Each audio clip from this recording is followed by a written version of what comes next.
naggamit or nag-discover sa kanina compound? Si Joseph Lister. Okay, si Joseph Lister. Joseph Lister. Okay, ginagamit na siya until now for aseptic technique. So phenol, which is a carbolic acid, one of the first chemicals to be used for the disinfection and now rarely used because it is a skin irritant and has a strong odor, but it is very effective in killing the microorganisms. Okay. Now phenolics are chemical derivatives of phenol that damage the cell membranes. Take note kung sa ihang gina-target. It's the cell membrane of the organism and also inactivates the enzymes of the microorganism. Because if nasa cell membrane, it can adhere, then penetrate, then invade to the host cell. And also if nasa enzyme, it can cause nasa mga virulence, diba? Ang enzyme, enzymatic factors niya, which can cause further damage to the host tissue or cells. And is found, no, if ever ma-degrade or ma-damage na siya by the phenolics, then that is an effective type of chemicals. This is found in antiseptic mouthwashes and throat lozenges, ang mga phenolics, okay, such as Crisols, okay, mga Lysol, mga biophenols, triclosan, okay, which is an antibacterial na type of phenolics, but a broad spectrum. Okay? So what is the advantage of phenols and phenolics? It is stable, persistent for long period of time after application, and remain active in the presence of organic compounds. So may mga organic compounds gani? Such as mga blood, okay, katong mga blood, mga body fluids, mga biological na mga specimens. Okay, so it's active. No? So that's why, for example, sa isa ka histopathology na laboratory, syempre ginabutan na siya sa formalin. Okay, so before siya i-dispose, kailangan siya i-expose diri sa kanina mga chemicals, right? So that it can effectively disinfect, no, this kind of specimens before siya ilabad. Alright, next, halogens. These are effective alone or even in compounds. Okay, so one of the examples of mga halogens is the iodine.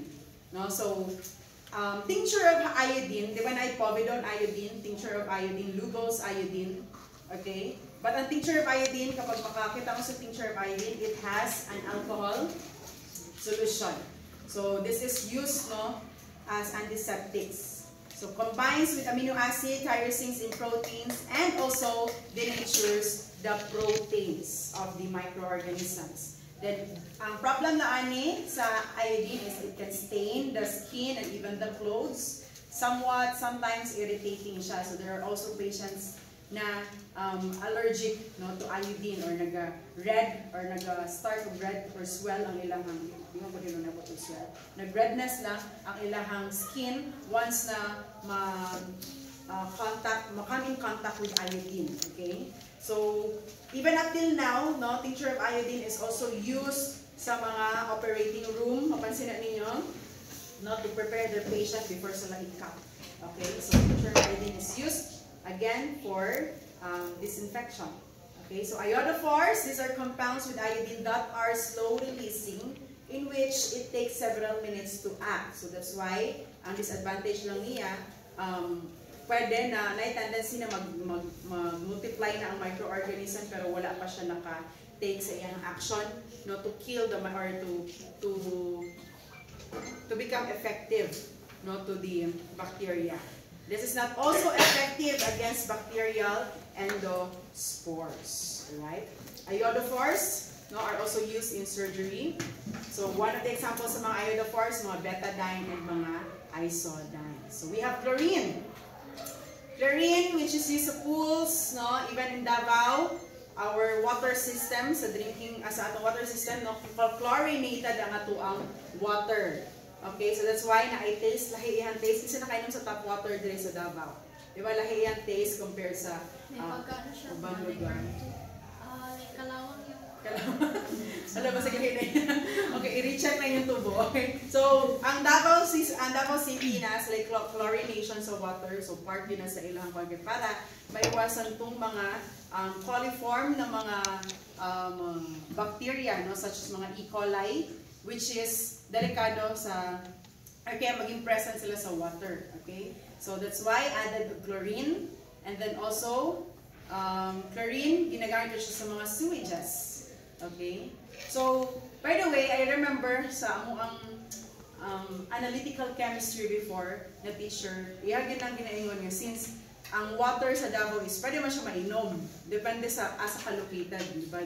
For example, sa Indangan, kasi taga-Indangan din, pwede na pa mainom ang water sa Indangan, dili pa. Dili ka mo try? Ayaw lang di try. Okay? Pero sa city, kaya pwede na mainom ang tap water. Pero before mo siya inomon, since chlorinated man siya, you have to kanang ipa-flow siya for 10 seconds, at least 10 seconds before ka mo kuha og water. Mo collect ang water to drink. Lagyan na lang ng parang filter. Pwede din. Social naman. Pero if di maka-afford ang family for filters, kanong mga kay ano mo na siya to filter yung katungkuan. Pero mas better if nag-flow yun siya para makakapil itong mga nagpilit-pilit dito sa tubo. No? So dapat ipa-flow ni mo siya at least 10 seconds before ka mag-collect. I-boil na lang po ni mo. Okay, so ayan. Anyways, okay, so chlorine is easily inactivated by the organic materials. Okay, again, chlorine is easily inactivated by organic materials. So, sodium hypochlorite, igamit natin ni kagahapon sa laboratory, no? Wherein nag-try po mo o dilute 10% na sodium hypochlorite, in which this is an active ingredient of the bleach. Okay? So, chloramines, these are chlorine plus the ammonia, which is less effective as the germicides. Okay, so take note, chloramines, these are less effective as the germicides. Now, let's proceed to alcohols. They kill bacteria, fungi, but not endospores or mga naked viruses. So that's why sa laboratory na to, we can use ethyl alcohol, 70% ethyl alcohol for our disinfection. Kaya wala mo nagagamit og mga endospore ng mga organisms, okay, even viruses. So, pwede na niya mag-kill ang bacteria and fungi. Excited ko sa result sa inyong gigrow kagahapon. Kinsa ang mas dako og zone of inhibition?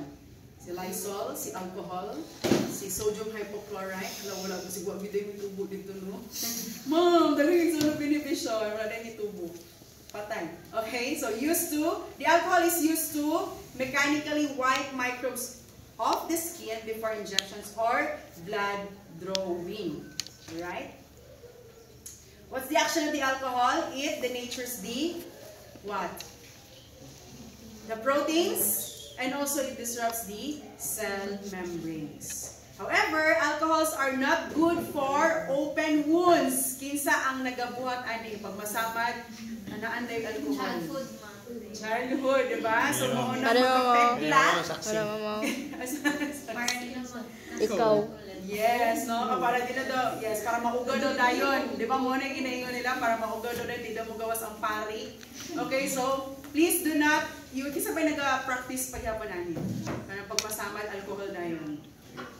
Ay, kanang wala mo ikabantay mo nga sama di ay so nag-alcohol dito na. No, mo na ang reason nga nung magka-scar, di ba? Kay tungod sa alcohol. No, it causes proteins to coagulate, so even to your cells. No, so mamatay ang mga fresh cells dito or mga live cells na na-expose sa wound. So that's why alcohols are not recommended, no, to disinfect your open wounds. Sakit hapdos okay na. Ethanol, which is also used in drinking alcohols with the optimum concentration of 70%. Okay? Isopropanol, which is a rubbing alcohol. This is a better disinfectant than the ethanol. Okay? Cheaper and less volatile. Wala na kayong makakita na isopropanol nowadays. Kita mo, mga isopropanol. Mostly ang ginabaligya is ethanol, di ba? 70% ethanol. Isopropanol is wala na kayo. Okay. Kaya much volatile yata ni si isopropanol compared with ethanol. Alright, now heavy metals, which includes the copper, selenium, mercury, silver, and even zinc. So, these metals are also used to disinfect our kaya especially sa laboratory. So silver, 1% silver nitrate used to protect infants against gonorrheal eye infections. Okay, so magbuhat og solusyon anim, 1% silver nitrate. Kabalo mo sa ng gonorrheal eye infections? Especially sa mga baby. Yeah, sexually transmitted din siya. So for example, ang mother during her pregnancy kay na-infected siya gonorrhea. Sa gonorrhea, ang mga babae are asymptomatic. Okay, wala sila symptoms, no? Wala siya mga sore, walay pain, walay itchiness. Okay, so with gonorrhea sa lalaki, ang naay symptoms, so magtulo ka, kuha ng tulo. Okay? Kapag ang babae, more delikado kay during pregnancy, labo na pag pregnancy, tapos wala siya na screen, wala siya na prenatal, ang baby can have that kind of infection. So gonorrhea, sa eye, siya possible na mag-infect or kaya pwede po siya maging systemic. So pag birth sa mother, sa baby, then makita nga na-infect with gonorrhea ang baby, then butangan iyang eyes with 1% silver nitrate. Okay? Noy. Alright? No, remember na noon ako kay nakoy friend, na siya igagaw. Na katong senior high school pa lang siya. Paano siya sexually active? I don't know if true ni sa tanan ha, kaysa don't get offended sa mga lalaki, pero sa mga lalaki mangod daw, nadunggan ko na namo sa ilaha nga naga-body count sila since senior high school pa. Saan ang body count? Pila ka sexual partner lang ang partners. Yeah, kung pila nakabuk ilang partners ang ilang na sex, di ba? And so, ibig sabihin, multiple partners na. And then that time, senior high school pa lang siya, nag-develop siya syphilis. Remember, anak ko sa syphilis, nasa latent period.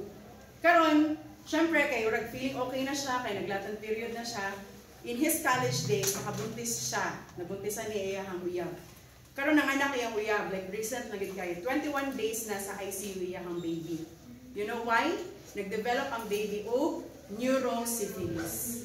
What does it mean kapag neurosyphilis? Iabot sa brain, no? Ang bacteria na Treponema pallidum.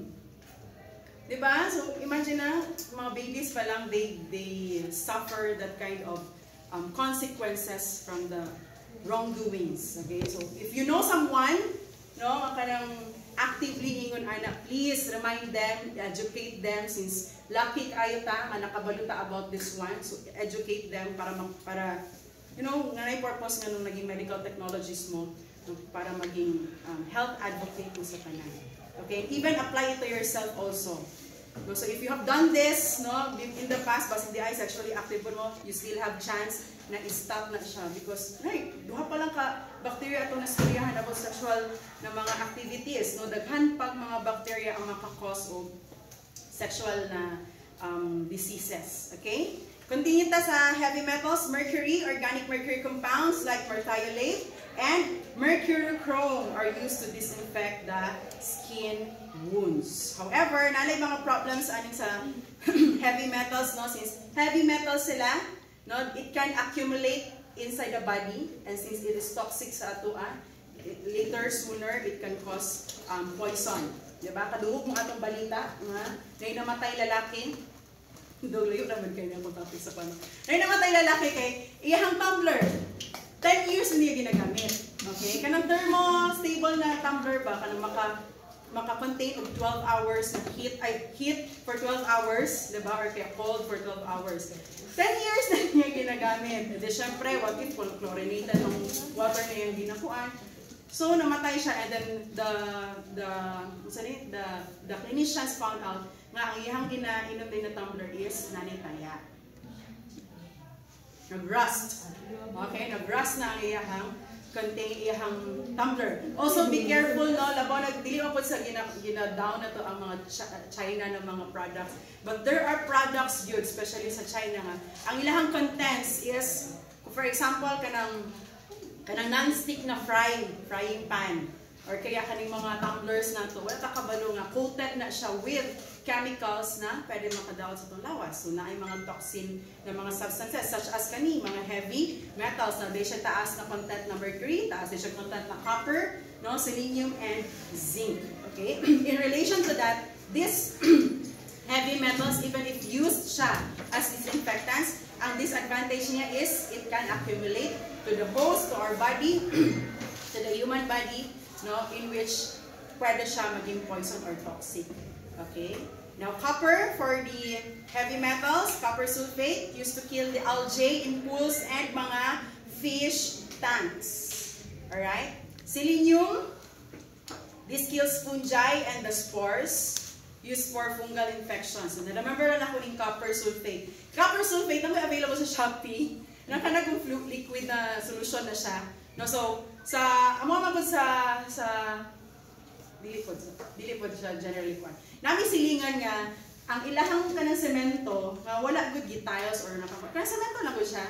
No, pag permit siya makuanan sa ulan or sa init, syempre na ay algae magtubo or kay mga moss. Diba, syempre kapag ikaw, mutama ka diyan, mas-slide ka. So, ilang ibuhat, nagpalit sila itong liquid solution, yung ilang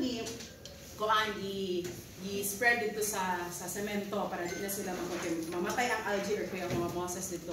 And then that solution kay naman siya copper sulfate na one time daw ilang dog kay nagtilap, hindi ba sila magtilap-tilap, diba?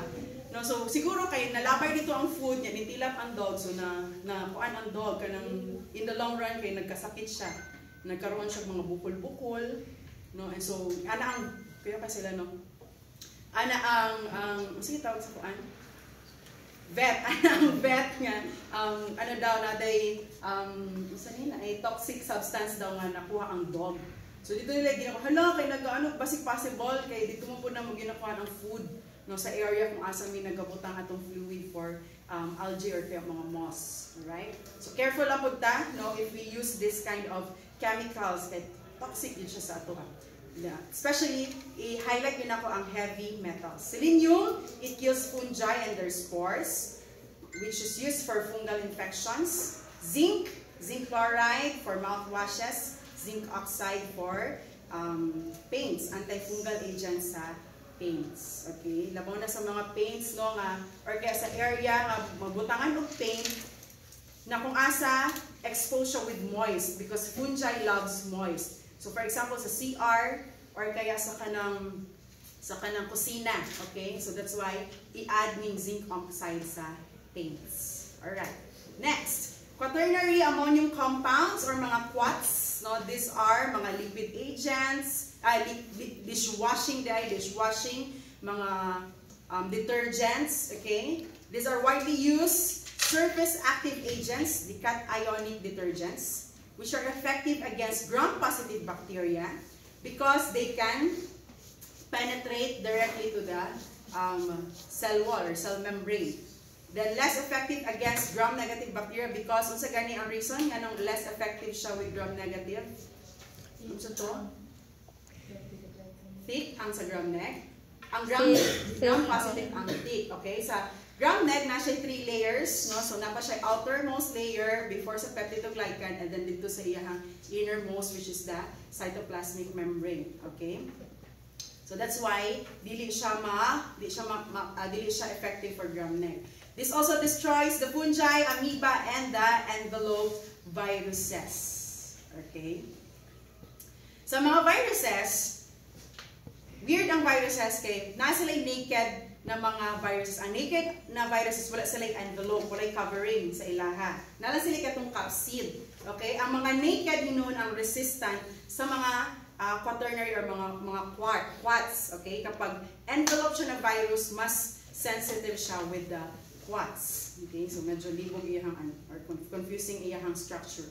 Pero muna ang reason nung anong mas effective ang quats sa mga envelope na viruses. Zephyran, the cepacol, also found in the laboratory spray bottles. Now, Pseudomonas strains that are resistant and can grow in the presence of quats are a big concern in the hospitals. Because Pseudomonas, kani sila ng mga genus, Okay, mga Pseudomonas, they love moist, they love water.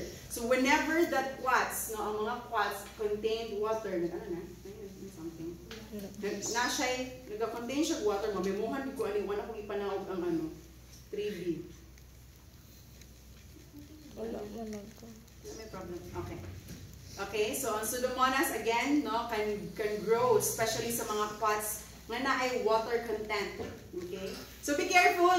Laban na sa inyo sa balay, kani mga liquid detergents ninyo, 'di ba? Kung sige ginabuhat niyo, ginahalo niyo with water. Yang uban ana kay daghan pa niyo siya gihalo, ginapadugayan pa gyud ninyo siya mga pag 1 week dili pa siya mahurot. Careful mo ana because the water na inyo ang gi-add dito sa liquid detergent, okay? Or sa kanang sa Joy ba na or something, it can have or it can contain the Pseudomonas. So useless ang inyong so nagsabon mo sa kuan sa plate, so contaminated inyong plates with Pseudomonas. Tingala na lang mo nga gipang ubo ng tibok family, di ba, or usa ba ng mga possible infections na makause sa Pseudomonas. Mostly Pseudomonas is it can cause kaning pneumonia or kaya sa gastrointestinal na problems, okay, or even sa wounds, no? It can cause mag-produce mo na siya baho. Okay, so careful even sa sponges. Pila na ba na ka-months inyong sponge? No, kanang wala pa na kuan ma'am na lata or napisat. Di pa na mo siya ilisdan. Ilisdan na ideal is weekly or kaya kanang kuan daily, ba? Daily. Yeah, weekly pero okay man na. Pero daily basta imo hapon siyang i-sterilize or i-boil, pa-boil with sa water para lang makuha ng bacteria. Dahil may bacteria dira sa sponge. Okay? What's the advantage of quartz? It's a strong antimicrobial action, colorless, odorless, stable, and non-toxic. Odorless ba? Di ba na may scent ang mga chemical na like this mga quartz? Disadvantage niya, it forms foam.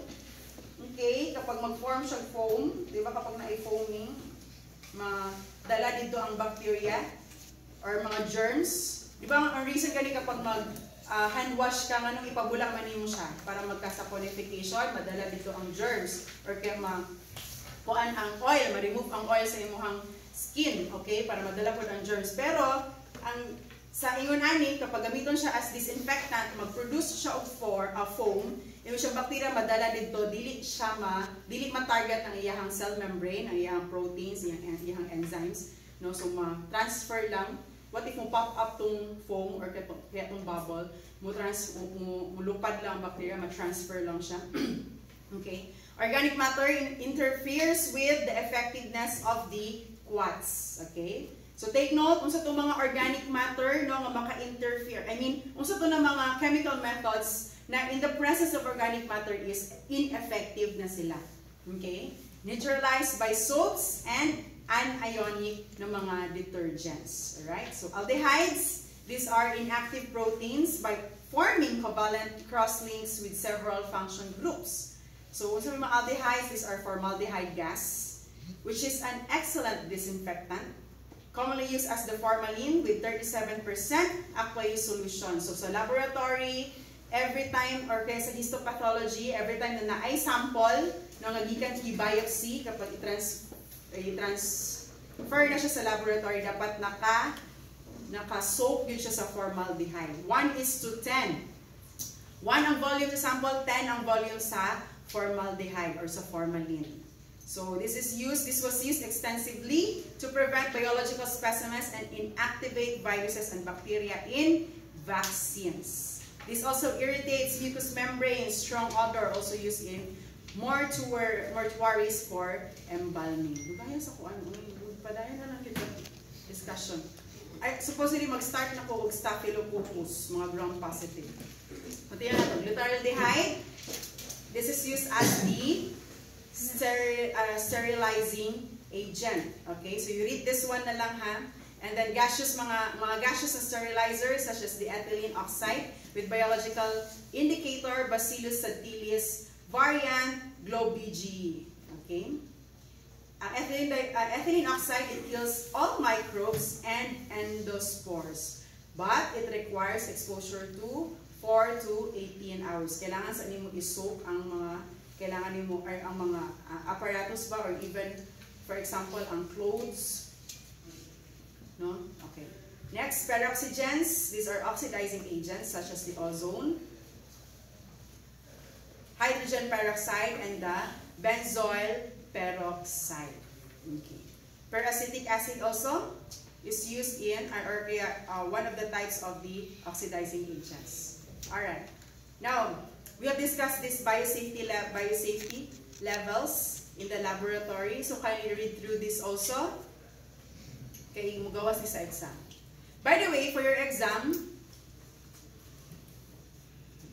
mag-written exam na for laboratory. Ang sa laboratory will be about the specimen collection, the control of microorganisms, kaning topic, and the biosafety or the biosafety levels. Pathogenicity. No, pathogenicity is under sa lecture.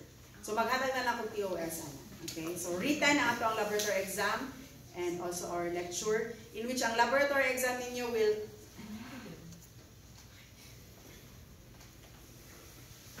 may changes sa schedule nga nahatag na ko previously. So as akong pananaw sa kuan, your lab exam will be on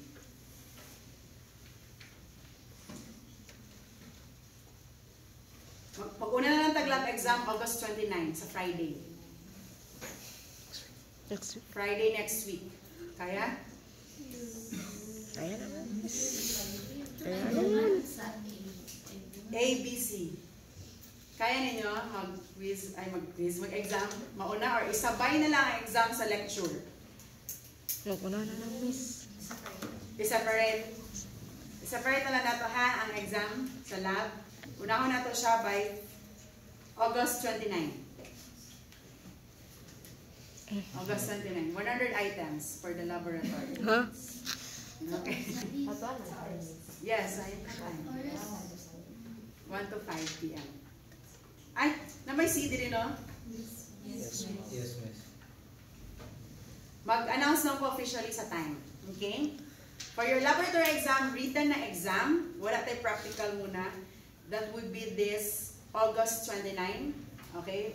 To be announced pa ang time. Unahon na lang nato ang lab exam. Kaya para by the exam week, pagka Friday, start na tayo with the media preparation.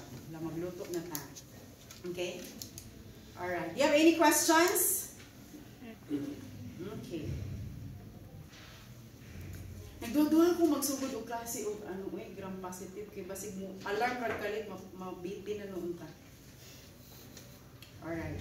Sige. We have 30 minutes left. Ato na lang i-consume. Kaya ba? Wait lang ha. Tanong sana ko ang coverage niya. Okay. Sige. At least, ma-discuss lang nato ning first part sa gram positive.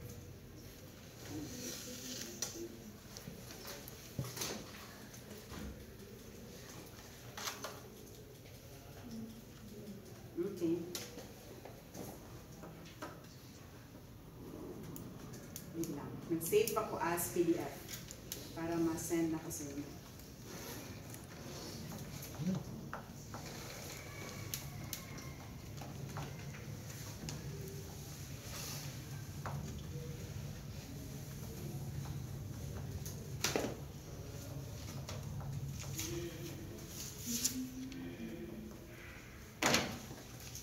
Ilong lagi kayo mo. Di pang kapoy. Early morning pa. Di pang kapoy.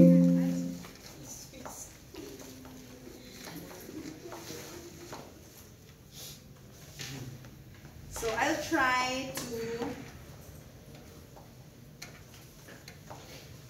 cover gram positive and gram neg, pero I think with the time constraint, 2 weeks left na lang before the exam, I think gram positive rata ko to, pero hopefully makaabot na sa gram neg. Kay para midterms na to Enterobacteriaceae kay daghan kaayo ang Enterobacteriaceae. Dili ta pareha sa previous year no last time kay nag-grab ko, di saksak lang sa isa lang ka topic ang Enterobacteriaceae. Dili siya effective. Okay, so kindly check the PowerPoint. Alright. Now, let's start with our discussions on the microorganisms. Okay, so now, again, remember,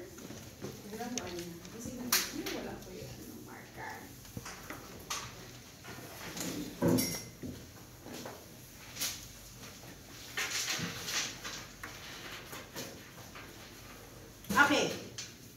So remember, diba, to initially identify our organisms, we have to, thank you, Pahilal.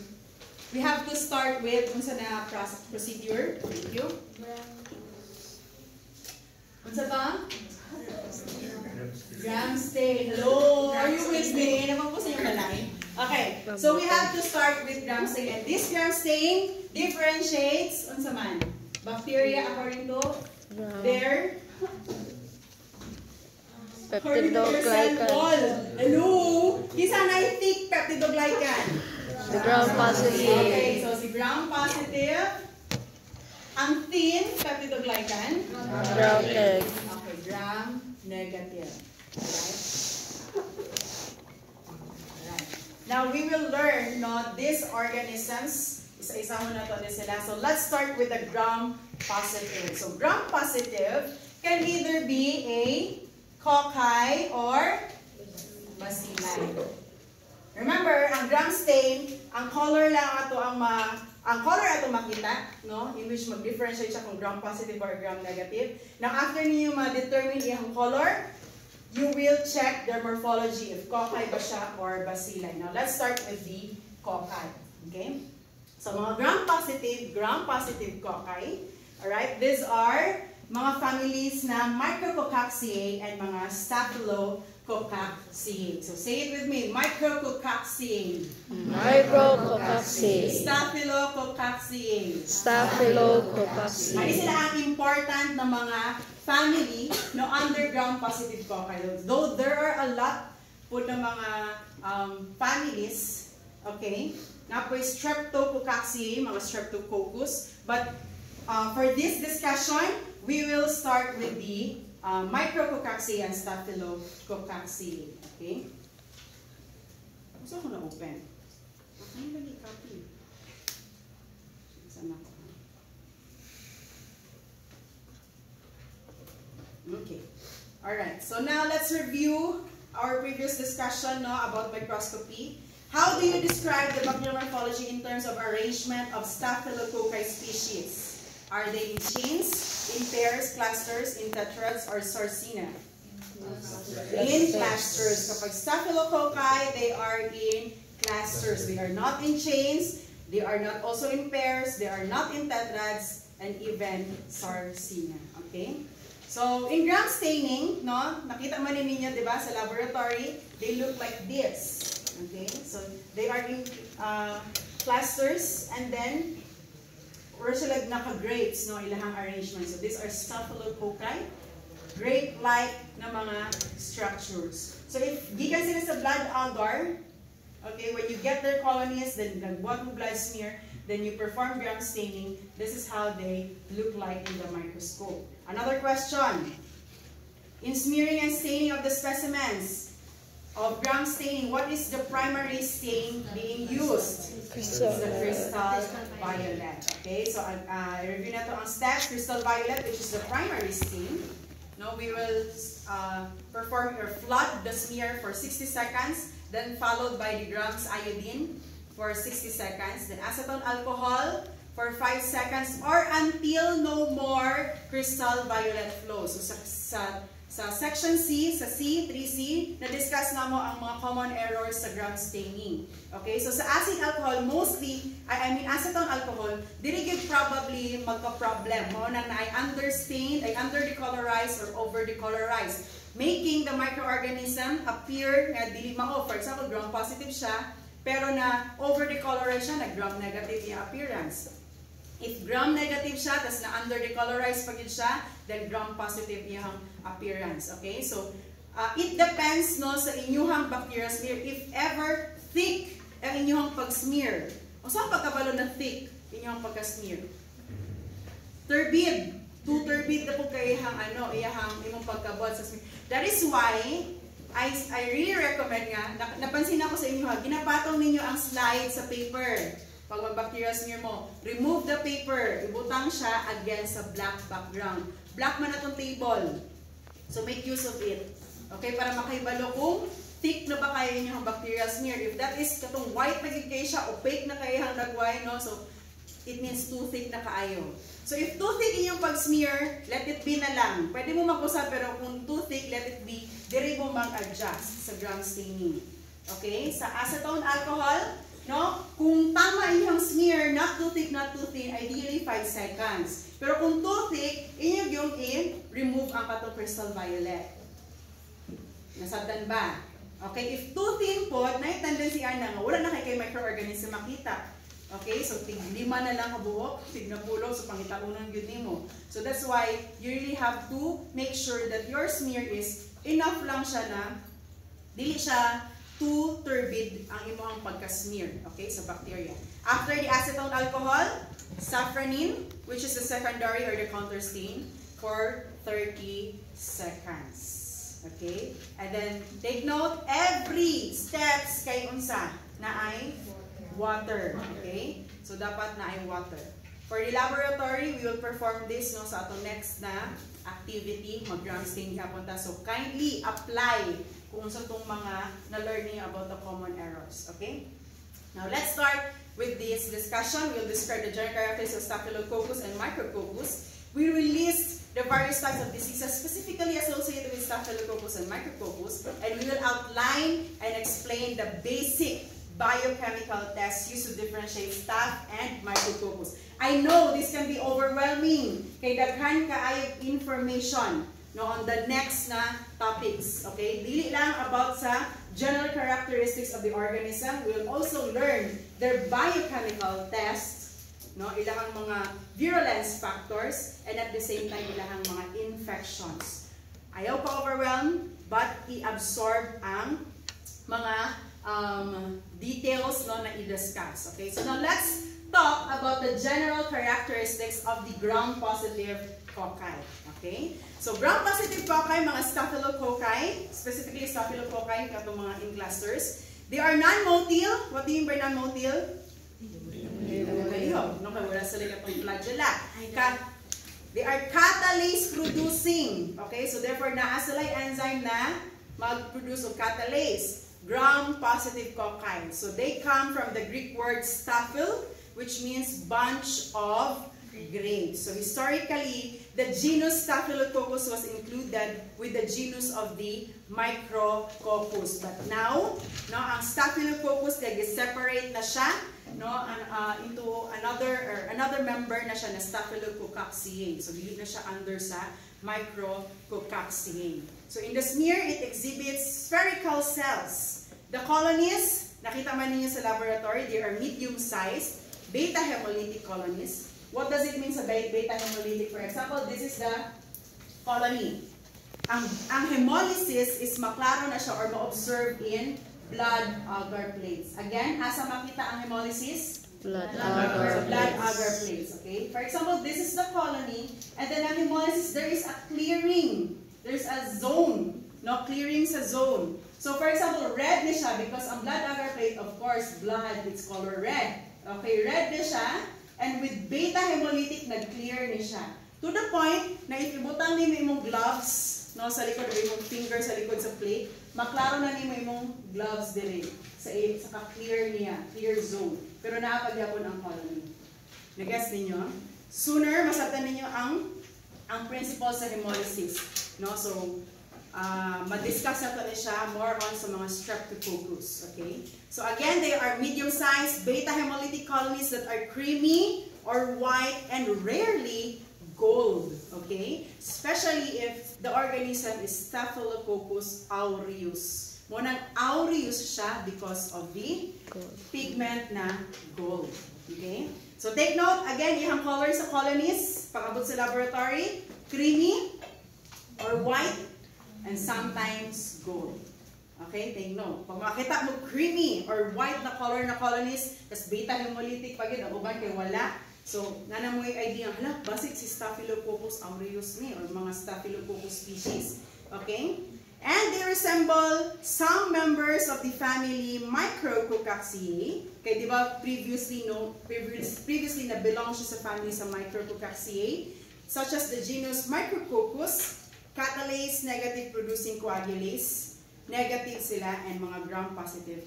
Mga Micrococcus, okay, mga Micrococcus, they are catalase negative, coagulase negative, pero mga gram-positive cocci. Ang Staphylococcus na to are catalase positive and mga coagulase positive. So, mag-make sense na lang later. So, i-absorb lang kung sa mga ipangingon. Okay? Alright. So, there are differences with the Micrococcus species and Staphylococcus. Ang mga Micrococcus, spherical sila na bacterium, but are found on dead or decaying matter. So they are saprophytic. When you say saprophytic, these are microorganisms that are found on dead or mga decaying na mga organic matter. Alright? So mabuhi sila if patay na. So therefore, ang mga Micrococcus, they are not known to cause infection sa humans. Okay, pero kailangan natin sila i-learn because they resemble closely to Staphylococcus species. Micrococcus lives in wide range of environments such as mga water, soil, and even dust. However, these organisms can also cause contamination, no, sa ato ang water, soil, and even dust. Sa unang pagmanaghan nila ang population. They are arranged in tetrads or even pairs. Okay, mostly sa ilaha, no, in pairs, mga Micrococcus, mga tetrads na sila. Pero ang mga Staphylococci, ganit, daghan yun na sila. They love to come in clusters or groups. Okay? They are obligate aerobes. Gusto niyo obligate aerobes? They need air, no? They require air. They require oxygen, sorry. They rarely cause infection to the humans. Now, Staphylococcus species, they are gram-positive bacteria that produce a bunch of grape-like bacterial clusters. Basta grape-like gani, Staphylococcus na press the buzzer, it's Staphylococcus. It lives in the animal body. Okay, normally, nasa sa animal body. Okay? And also, Staphylococcus species are normally found in the skin. They are normal flora in the skin, in the nares. Okay? They are arranged mainly in clusters, sometimes pairs, and short chains. Kagahapon sa laboratory, di ba, sa Staphylococcus aureus na ito gigamit sa lab, itong i-autoclave na ito, ito ang i-dry oven. Pag view niyo sa microscope, isa yung mga nakakita na yung mga nag-pair ng mga gagmay kayo ng mga cocci. Isa ito na group. Wala mo nakita. Naaoy! Lain lagi mo. Dili ninyo ma-appreciate kaya again, colorless magod kagahapon. Pero at least na kita ninyo ang ilang morphologies. Okay? They are facultative anaerobes. What do you mean by facultative anaerobes? These are? They can grow with or without the oxygen. So they are clinically significant na mga genus. Okay? These are the Staphylococcus species. There are a lot of species na mga Staphylococcus where there are only 3 no, na pinaka-important na mga species that can cause human infections. So these are the tests that can differentiate the micrococci and the Staphylococci. So this is the glucose oxidation fermentation test. This test will detect the glucose utilization. Glucose utilization, i-oxidize niya, i-utilize niya, gigamit niya. Fermentation is turn into acidity. Okay? Ang glucose, alright? And oxygen requirement of the genus. So, this glucose oxidation, take note, na siya indicator bronchthymol blue. Okay? Bronchthymol blue, i-indicate siya, gibutang siya sa media. Once na ma-ferment sa organism ang bronchthymol blue, it will turn into yellow. I mean, ang glucose, ma-ferment sa organism ang glucose, it will turn into yellow. Okay?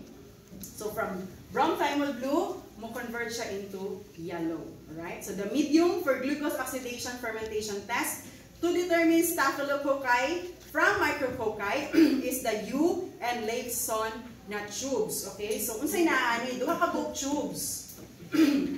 It contains glucose. Okay? So sa tube na ni mag-add og Vaseline ang isa, making this environment aerobic or anaerobic.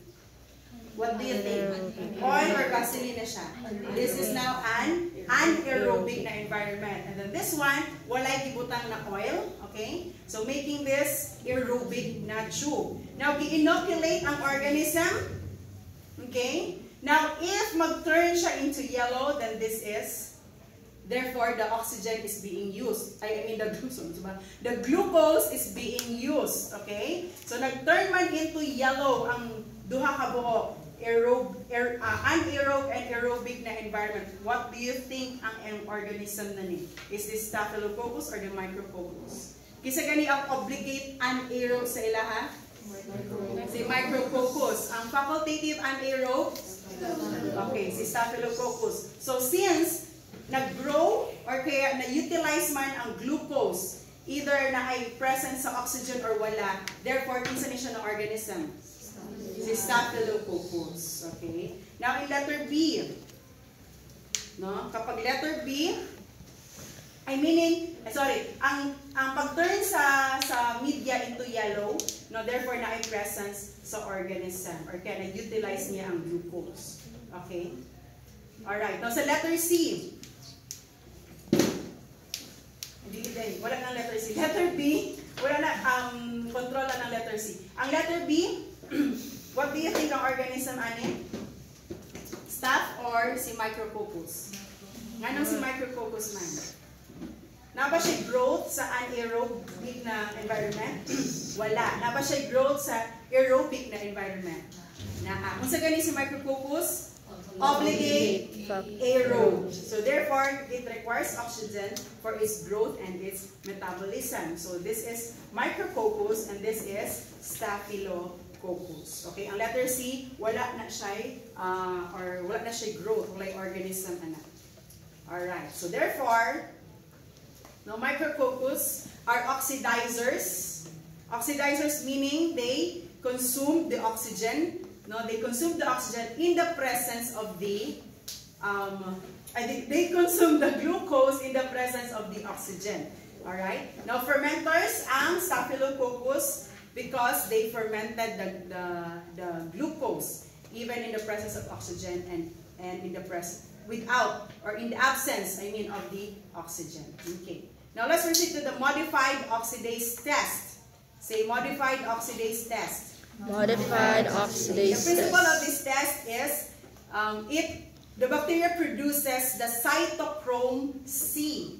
Okay? The cytochrome C in which it will turn the oxidase or the filter paper into blue or purple. Okay? So sa this na siya nakabutang na 1% tetramethylphenylene diamine dihydrochloride in a disc, and once, or the oxidase, mo na siya ang modified oxidase reagent, the 1% tetramethylphenylene diamine dihydrochloride. Once na ang organism, you will get a colony from the organism, tapos imo siyang ipahid diri, okay? Now, if the bacteria, okay, produces the cytochrome C, kay tungod sa presence sa 1% tetramethylene phenylene diamine dihydrochloride, no, the product will produce violet or blue. Okay, so mag-change ka siya violet ang color sa disc, no, therefore na reaction. Ang positive ani is ang micrococci, negative si staphylococci. They are oxidizers. Again, micrococci are oxidizers because they are obligate aerobes, they are oxidizers. So, pagabot sa modified oxidase test, they are positive. Staphylococci are negative. Nasabtan? Isang positive again for modified oxidase test? Micrococci. Now, we have lysostaphine susceptibility test. Okay? So, this is the test, no, wherein the lysostaphine or the lysostaphine cleaves the glycine-rich peptide linkages, rendering the cell susceptible to osmotic lysis. So if there is turbidity, okay, if there is turbidity, the micrococci is present, or wala na resistant ang micrococcus sa osmotic lysis. Okay, so that's why turbid. Okay, kapag turbid sa lysostaphine, it's micrococcus. Pero if clear, no, sa lysostaphine, it's staphylococcus. Alright? Okay. Now, we have bacitracin susceptibility test. Okay, bacitracin is this, pareho sa atong gibuhat last time sa laboratory. Ang this tani is soaked with bacitracin na antibiotic. And this bacitracin inhibits the synthesis of the bacterial cell wall. So, unsa ginabuhat sa bacitracin? Inhibits the cell wall synthesis. Okay? So, si Staphylococcus, resistant siya sa bacitracin. Micrococcus is sensitive. So, in this picture, asa dire ang sensitive? Sa left or sa right? Sa inyong left or sa right? Sensitive is left. Ganon na kayo nung sensitive na siya. Kaya na ay zone of inhibition. Okay? So, if wala siya zone of inhibition, that is resistant. Therefore, kinsa din ha si Staphylococcus? Sa left or sa right? Sa right kay resistant si Staphylococcus sa bacitracin. Okay? Antibiotic na bacitracin, resistant si Staphylococcus. So it can grow, no, even to the presence of bacitracin. Sensitive si micrococci. Okay? So here's a summary of the, here's the summary of the test, no, how to differentiate the Staphylococcus and micrococcus. So we have this glucose utilization, fermenters, si Staphylococcus, oxidizer si micrococcus. Oxygen requirement, si micrococci, kailangan niya oxygen, si Staphylococci, facultative. Modified oxidase or microdase test, positive si micrococci. Bacitracin, resistant si Staphylococcus. Lysostaphine, sensitive si Staphylococci. And even furazolidine, sensitive si Staphylococci. Some books, no, kaya gina-appeal nila si furazolidine para kabalo lang mo nga sensitive si Staphylococci ana. Though atong na-discuss na kaganina is kanilang first 4 na mga test. Okay? Also, growth on furoxone, twin 80 oil, red D agar, positive si Staphylococcus. Okay? So, this kind of agar is specific siya, no, for Staphylococcus wherein mag-create o kanang color, ang colony ni Staphylococci. Okay? Ang micrococci kay wala siya growth sa kanina agar. Okay? So, here's a summary. Now, to better remember or kaya identify the organisms, ma-memorize nato sila, we have to do it in a flow chart. Okay? So, mga cocci, di ba ang cocci ato na-discuss karon is Staphylococcus and micrococcus. So, first buhaton is to check if they are catalase positive. Di ba catalase positive ang mga staph?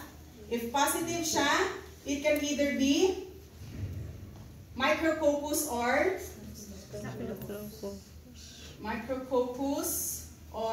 Staphylococcus. Okay? Nga po na yung mga catalase negative. Later na natusturyahan. So, versus sa micrococcus o Staphylococcus, unsa dito na mga test?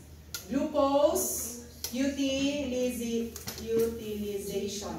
Okay? Isa ang positive at oxidizer sa glucose utilization. Oxidizer and then fermenter. Okay, what's next? Bacitracin.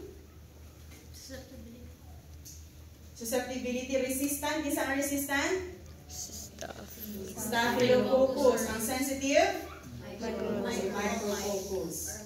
And so on and so forth. So, mas better na ma-study na to siya into flow chart. Okay? So, ang uban ano i-discuss na to next meeting, the rest of the microorganisms. So, we will start next meeting about the Staphylococcus aureus, one of the most clinically significant na species of the